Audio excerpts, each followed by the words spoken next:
தென்னாடுடைய சிவனே போற்றி, எந்நாட்டவர்க்கும் இறைவா போற்றி. நேயர்கள் எல்லாருக்கும் வணக்கம்.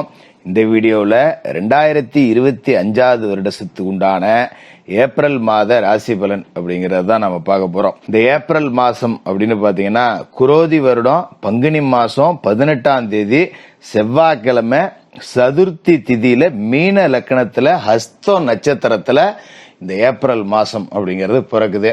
அதாவது சனி பகவான் கும்பராசியிலேருந்து மீனராசிக்கு முழுவதுமா பயிற்சியான பிறகு இந்த மாதம் அப்படிங்கிறது பிறக்குது. அப்ப சனி பயிற்சியோட அந்த மாற்றங்கள் அப்படிங்கிறது இந்த ஏப்ரல்ல இருந்து உங்களுக்கு தெளிவாவே தெரிய தொடங்கும். இந்த ஏப்ரல் மாசத்துக்கு உண்டான கிரக நிலைகள் அப்படின்னு பாத்தீங்கன்னா, கிரகங்களோட ராஜா சூரியன் மீனராசியில இருக்காரு. 14ஆம் தேதி அதாவது சித்திரை 1ஆம் தேதி பிறகுது அன்னைக்கு மேசராசிக்கு போறார். தமிழ் புத்தாண்டு அன்னைக்கு சூரிய பகவான் மேசராசிக்கு போறார். செவ்வாய் மிதுன ராசியில இருக்காரு. 7ஆம் தேதி கடகராசிக்கு போய் நீசமடைகிறார். புதன் கும்பராசியில இருக்காரு. 10ஆம் தேதி மீனராசிக்கு போறாரு. 30ஆம் தேதி மறுபடியும் மேசராசிக்கு போறாரு. சுக்கிர பகவான் உச்சத்துல மீனராசியில குருவோட பரிவர்த்தனை யோகத்துல இருக்காரு. குரு பகவான் சுக்கிரனோட வீட்டுல ரிஷபத்துல பரிவர்த்தனை யோகம் அடைஞ்சிருக்காரு. சனி பகவான் பயிற்சியாய் மீனராசிக்கு போயிருக்காரு. ராகு மீனராசியில இருக்காரு. கேது கன்னிராசியில இருக்காங்க. அப்ப சனியும் ராகுவும் சேர்ந்திருக்காங்க. இந்த கிரக அமைப்புகள், ராசி மாற்றங்கள் இந்த மாதத்தை பொறுத்த வரைக்கும் உங்களுக்கு என்னென்ன பலன்களை கொடுக்க போகுது, என்ன முன்னேற்றம் இருக்கு, என்ன இடங்கள்ல நீங்க கவனமா இருக்கணும், செய்ய வேண்டிய பலன்கள் என்ன, பரிகாரங்கள் என்ன அப்படிங்கறத தெளிவா பார்த்துருவோம். கடகராசி நேயர்களே, உங்களுக்கு இந்த ஏப்ரல் மாசம் எப்படி இருக்கு அப்படின்னா, கடகராசிக்காரர்கள் கதவை சாத்திட்டு வீட்டுல சந்தோஷமா சிரிச்சு டான்ஸ் ஆடிட்டு இருக்கலாம் தனிமையில. அப்படி ஒரு மாசம் அப்படின்னே சொல்லலாம். ஏன்னா இருக்கிறதுலயே மோசமான ஒரு நிலைமை வாழ்க்கையில ஒருத்தனுக்கு வரும் அப்படின்னா அது அஷ்டம சனி காலம் தான். சிலருக்கு வாழ்க்கையில 2 தடவை அஷ்டம சனி அப்படிங்கிறது வரும். சில பேருக்கு 3 தடவை கூட வரும். 3 தடவைக்கு மேல வர்றதுக்கு வாய்ப்பு இல்லை. அப்ப எந்த வயசா இருந்தாலும் சரி உங்களுக்கு அஷ்டம சனி அப்படிங்கிறது இப்ப வந்துருச்சு. அதோட இப்ப விலகியும் போயிடுச்சு. அப்பாடா சனி பயிற்சி முடிஞ்சிருச்சுரா, சனி பகவான் 8ஆவது இடத்துல இருந்து 9ஆவது இடத்துக்கு போயிட்டாரா அப்படின்னு சொல்லிட்டு நீங்க வெடி வெடிச்சு கொண்டாடலாம். எப்படி சொல்றது, இது ஒரு இருட்டு ஜெயில மொழி தெரியாத ஊர்ல கொண்டு போய் ஏதோ ஒரு வழக்குல மாட்டிக்கிட்டு என்ன பேசுறானுங்க ஏது பேசுறானுங்கன்னே தெரியாது ஆளாளுக்கு நம்மளை போட்டு அடிச்சு இழுத்துட்டு போய் ஒரு சிறையில வச்சு அடைச்சிருந்தா எப்படி இருக்கும்? அப்படிப்பட்ட ஒரு இடத்துல இருந்து நீங்க வெளியில வரும்போது ஒரு வாழ்க்கையில ஒரு சந்தோஷம் இருக்கும் பாத்தீங்களா? அப்படி ஒரு சந்தோஷம் அப்படிங்கறத இந்த ஏப்ரல் உங்களுக்கு கொடுத்துரும். அதாவது நிறைய பேர் இப்ப சனி பயிற்சி இல்ல திருநள்ளாறு கோயில்ல சொல்லிட்டாங்க அப்படின்னு சொல்லிட்டு நிறைய செய்திகள் வருது பாத்தீங்களா? இதெல்லாம் பார்த்தா கடகராசிக்காரர்களுக்கு ரொம்ப பயமா இருக்கும். ஏன்னா ஏற்கனவே நாங்க படாத பாடுபட்டோம், இப்பதான் அஷ்டம சனி முடிஞ்சதுன்னு சொன்னாங்க, அதுக்குள்ள முடியல 2026 தான் சொல்றாங்களே, இப்படி போட்டு பாடாப்படுத்துறீங்களே, இன்னுமா நாங்க அடி வாங்கணும் அப்படின்னு இந்த மாதிரி செய்திகளை கேட்கும் போது ரொம்ப பயப்படக்கூடிய ஆளுங்க யாரு அப்படின்னு பாத்தீங்கன்னா கடகராசிக்காரர்கள் தான். கவலைப்படாதீங்க, சனி பயிற்சி நடந்து முடிந்து விட்டது. ஏப்ரல் நீங்க தொடங்கும் போது சனி பகவான் 9ஆவது இடத்துக்கு போயிருப்பார். மார்ச் 29 சனி பயிற்சி. இதை கொஞ்சம் விலைக்கு சொல்லிட்டோம்னா கடகராசிக்காரர்களுக்கு நிம்மதியா இருக்கும். ஏன்னா மற்றவங்களை விட அதிகம் பாதிக்கப்பட்டவங்க இல்லையா நீங்க. அதாவது வாக்கிய பஞ்சாங்கம், திருக்கணித பஞ்சாங்கம் அப்படின்னா என்ன? அதாவது கோவில் எல்லாம் பாத்தீங்கன்னா ஆகம விதிமுறைப்படி அப்படிங்கிறது தான் இந்த சனி பயிற்சி அப்படிங்கிறது நடக்கும். அந்த ஆகம விதி அப்படிங்கிறது வாக்கிய பஞ்சாங்கம். திருக்கணிதம் அப்படிங்கறத இப்ப நாம பயன்படுத்தக்கூடிய உங்களோட ஜாதகமே அப்படிதான் இருக்கும். அதாவது இது அட்வான்ஸ்டு அப்படின்னு சொல்லுவோம். இப்ப உதாரணத்துக்கு எடுத்துக்கிட்டீங்கன்னா 6 மணிக்கு சூரியன் உதிக்குது அப்படிங்கிறது வாக்கிய பஞ்சாங்கம். இல்ல சூரியன் 6 மணிக்கு உதிக்கல 5:52 உதிச்சிருச்சு அப்படிங்கறது திருக்கணித பஞ்சாங்கம். எதனால 5:52 சொல்றோம்னா, சூரியன் 5:52 உதிச்சிருக்கும். அதோட வெளிச்சம் பூமியை வர்றதுக்கு 18 செகண்ட் ஆகிப்போம். அப்ப அது உதிச்சது 18 நிமிஷத்துக்கு முன்னாடியே உதிச்சிருச்சு. அதைத்தான் துல்லியமா சொல்றது திருக்கணித பஞ்சாங்கம்.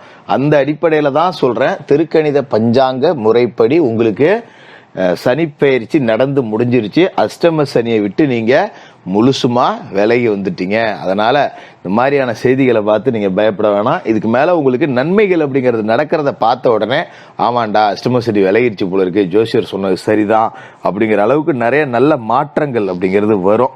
குறிப்பா பாத்தீங்கன்னா வீடு கட்ட தொடங்கலாம். இப்ப நீங்க இந்த ஒரு ஏப்ரல் மாசத்திலே அதுக்கான அடிப்படம் ஒரு அடித்தளங்கிறத போடலாம். அடையான் ஜோசியரை நான் வாங்கின கடனவே அடைக்க வைக்கலாம இருக்கேன், நான் எங்க வீடு கட்டுறது, என்ன விளையாடுறீங்களா அப்படின்னு கூட நீங்க சில பேர் கேட்கலாம். இப்ப அஷ்டம சனி விலகிருச்சு, லாப வீட்டுல குரு இருக்காரு அப்படிங்கும் போது ஏதோ ஒரு ரூபத்துல திடீர்னு உங்களுக்கு வீடு கட்டக்கூடிய யோகம் வரும். இந்த ஒரு மண்டலத்துக்குள்ளேயே காமிச்சிடும். மார்ச் 29 சனி பயிற்சி முடிஞ்சிருச்சு பாத்தீங்களா? ஏப்ரல்ல இருந்து மேக்குள்ளேயே, மே மாசம் ஒரு 20 தேதிக்குள்ளேயே நீங்க வீடு கட்டக்கூடிய யோக அமைப்பு அப்படிங்கிறது உங்களை தேடி வரும்.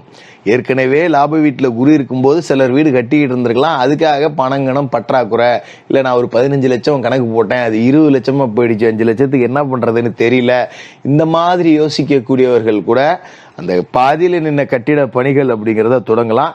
இதுக்கு மேல இந்த ஏப்ரல்ல உங்களுக்கு நன்மைகள் அப்படிங்கிறது தான் நிறைய நடக்கும். அது மாதிரி இந்த மாசத்துல பாத்தீங்கன்னா சுக்கிரன் மீன ராசியில வக்கரமாவும் உச்சமாவும் இருக்காரு.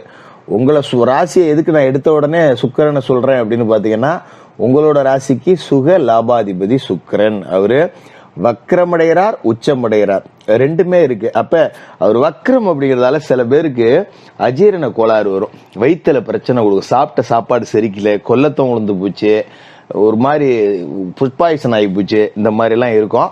அதனால கொஞ்சம் கூடுமான வரைக்கும் வெளியிட உணவுகள் அப்படிங்கறத தவிர்த்துருங்க. எங்கேயாவது வெளியூர் பயணம் போனா கூட கொஞ்சம் மாமிச உணவுகள், துரித உணவுகளை தவிர்த்துட்டு கொஞ்சம் காய்கறி, பழம்னு கொஞ்சம் சைவ உணவுகளுக்கு, சாத்விக உணவுகளுக்கு மாறிங்க. அதே மாதிரி முக்கியமான விஷயம் என்ன அப்படின்னு பாத்தீங்கன்னா, இவர் உச்சமும் அடைகிறார் அப்படிங்கும்போது சில பேருக்கு தாயார் வழி சொத்துக்கள் கிடைக்கலாம். தாய் வழி சொத்துக்கள் தாய் மாமன்ட்ட இருந்திருக்கும், இப்ப பிரிச்சு கொடுப்பாங்க. இல்லைன்னா சில பேருக்கு மனைவி வழியில சொத்து கிடைக்கக்கூடிய அமைப்பு கிடக்கு. இது மாதிரி குடும்ப பிரச்சனைகளை சமாளிக்கிறதுக்கு உண்டான எல்லா வகையிலையும் நீங்க முன்னுக்கு வந்துருவீங்க. குடும்பத்துல ஒரு பிரச்சனை என்ன அப்படின்னா, பெரும்பாலான குடும்பத்துல பொருளாதார பிரச்சனை, காசு பணத்துக்கு பஞ்சம் இருக்காது. கடை இருந்தா அடைக்கலாம், நகை அடை வச்சா மூக்கலாம், புதுசா நகை நட்டு வாங்கலாம், இவ்வளவு அமைப்புகள் கொடுக்கும். அதோட சில பேருக்கு குழந்தை பாக்கியம் இருக்காது, பெரிய மன உளைச்சல், பணம் இல்லாம கூட இருந்துடலாம், எங்கேயாவது மூட்டை தூக்கியாவது பொழைச்சிக்கலாம். குழந்தை பாக்கியம் இல்ல, போற இடத்துல வர இடத்துலாம் கேள்வி கேட்கறாங்க. கல்யாணம் 7 வருஷம் ஆச்சு, 9 வருஷம் ஆச்சு, 5 வருஷம் ஆச்சு. அப்படி இருக்கிறவங்களுக்கெல்லாம் எந்த விதமான இந்த இயற்கைக்கு முரணான வைத்தியம்னு சொல்றாங்க பாத்தீங்களா, இந்த டெஸ்ட் பேபி அது இதுன்னு, அப்படியெல்லாம் எதுவுமே தேவையில்லை. இயற்கையான முறையில குழந்தை பாக்கியம் அப்படிங்கிறது உங்களுக்கு இந்த ஏப்ரல் மாசத்துல கருத்தரிக்கக்கூடிய வாய்ப்பு அப்படிங்கிறது இருக்கு.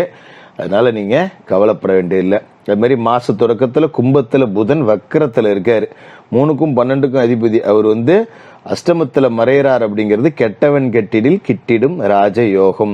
10 தேதி வரைக்கும் இந்த ராஜயோகம் உங்களுக்கு செயல்படும். குறிப்பா கல்வியில சிறந்து விளங்கலாம். படிக்கக்கூடிய மாணவ மாணவிகளுக்கு, கடகராசி மாணவ மாணவிகள் நல்ல பேர் வாங்கலாம், ஒரு முதல் மார்க் எடுக்கலாம். இப்ப இந்த தேர்வு நடக்கக்கூடிய காலம் அப்படிங்கறதால நிறைய மதிப்பெண் அப்படிங்கிறது கிடைக்கும். படிப்புல சாதிக்கக்கூடிய யோக அமைப்பு அப்படிங்கறதும் கிடைக்கும். 10 தேதிக்கு மேல புதன் நீசம் அடைகிறாரு. இந்த நீசம் அடைஞ்சாலும் கூட புத சுக்கிர யோகம் அப்படிங்கறத கொடுக்குறாரு. வீட்டுக்கு தேவையான விலை உயர்ந்த பொருட்களை வாங்கலாம். இந்த காலகட்டத்தில் ஒரு வாஷிங் மிஷின் வாங்குறேன், ஏசி வாங்குறேன், ஃப்ரிட்ஜ் வாங்குறேன், இந்த மாதிரி வீட்டுக்கு தேவையான காஸ்ட்லியான பொருள் வாங்கலாம். வண்டி வாகன யோகம் அப்படிங்கறதெல்லாம் கிடைக்கும். நிறைய நன்மைகள் அப்படிங்கிறது இருக்கு. இப்ப விரயஸ்தானத்துல மாச தொடக்கத்துல இருக்கிற செவ்வாய் 7ஆம் தேதி உங்களோட சொந்த ராசிக்கே நீசமாயி வலிமை இழக்கிறார். இந்த காலகட்டம் அப்படிங்கிறது பாத்தீங்கன்னா பூமி தொடர்பான இனங்கள் அப்படிங்கிறது கொஞ்சம் கவலையை கொடுக்கும். சொத்துல எவனாவது கேஸ் போடுவான், இல்ல பக்கத்து இடத்துக்காரருக்கும் நமக்கு சண்டை சச்சரவு வரும், எனக்கு ஒரு அடி இருக்கு, அரை அடி இருக்குமா. அதனால இந்த மாதிரியான பிரச்சனைகள் வரும்போது நம்மளும் சரி மல்லு கட்டிக்கிட்டு நிக்காம சட்டப்படி என்ன செய்யணுமோ செஞ்சுட்டு போயிடணும். கூப்பிடலாம், ஒரு சர்வேருக்கு பணத்தை கட்டி அளந்து, எப்பா இந்தாப்பா பக்கத்து இடத்துக்கார் நீ வா, இந்த 2 பேரும் வச்சு அளந்தாச்சு, வேலி போட்டாச்சு, கல்ல போட்டாச்சு, என் இடத்துக்கு நீ வராத, உன் இடத்துக்கு நான் வரமாட்டேன் அப்படின்னு சொல்லிட்டு முறைப்படி போயிடுறது அப்படிங்கிறது தான் நல்லது. மற்றபடி இந்த மாதத்திலேருந்தே உங்களுக்கு நல்ல நேரம் அப்படிங்கிறது தொடங்கிடுச்சு. இப்ப சனி 9ஆம் இடத்துக்கு வந்திருக்காரு. சாதாரணமா ஏப்ரல்னு கூட சொல்ல வேண்டியதில்லை. 9ல 2.5 வருஷம், 10ல 2.5 வருஷம், 11ல 2.5 வருஷம், இன்னும் 7.5 வருஷத்துக்கும் உங்களுக்கு சனி வாரி கொடுக்கக்கூடிய அற்புதமான இடத்துல இருக்கார். வாழ்க்கையவே செட்டில் ஆகக்கூடிய அளவுக்கு சனி உங்களுக்கு நன்மைகளை செய்வாரு. அந்த ஒரு சிறந்த மாற்றத்துக்கான நல்ல தொடக்கமா இந்த ஏப்ரல் மாசம் இருக்கும். கடகராசிக்காரர்களுக்கு வாழ்த்துக்கள்.